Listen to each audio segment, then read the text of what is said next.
now that I've exhausted my Hebrew, let's talk a little bit about DevOps. I live in San Francisco. I get to come here maybe once or twice every couple of years. It's nice to be out in Israel, so thank you for having me. In DevOps, we often talk about the pets versus cattle analogy. When you have a pet, you name it, you nurse it back to health when it gets sick. When you have a cow, you wind up, and it gets sick, you shoot it in the fucking head and you get yourself another cow. Someone at Piston Cloud had a great idea about this, but all I saw was drinking whiskey, because at the time, I was drinking whiskey, and I missed his larger point.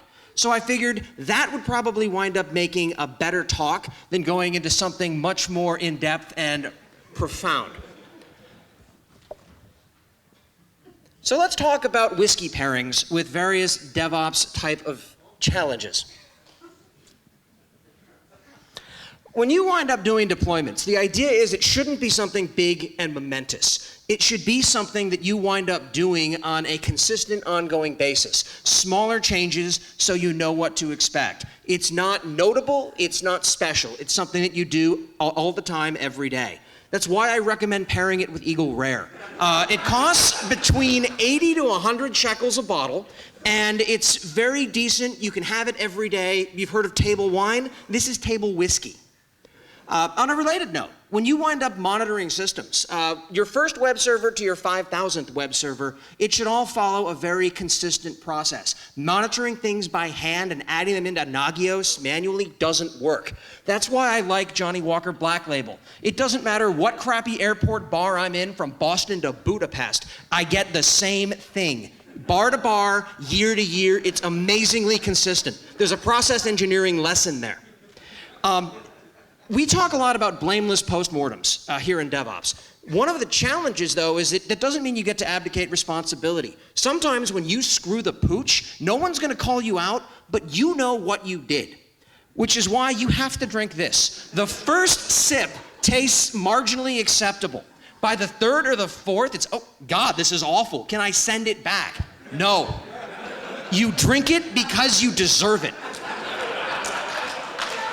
Now, I'm not much of a developer, and as a DevOps role, I shouldn't necessarily have to be. The times that I write code is either glue code or open source projects. So when I have to write something bespoke from scratch, I'm not gonna necessarily write what you would expect, which is like Moonshine, an illegally made alcohol that sometimes is awesome and sometimes will actually kill you. So some people, even at this conference, have worked in shops that say that they don't believe in configuration management. Instead, they either roll their own or they wind up just not doing everything by hand because we don't have time or we don't believe in it. I have exactly one thing for you to drink at that point. It's my favorite alcoholic drink. It's called a lot. And you just drink until the hurting stops. It's 2015. There's no reason not to automate things at scale.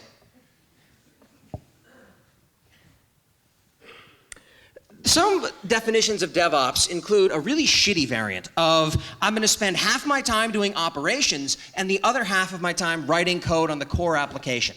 That's not DevOps, that's two jobs. You're gonna suck at least one of them, which is why I like wine coolers. They say Jack Daniels on them, but they're not wine, they're not whiskey. They're just shitty at least one of those. In this case, both.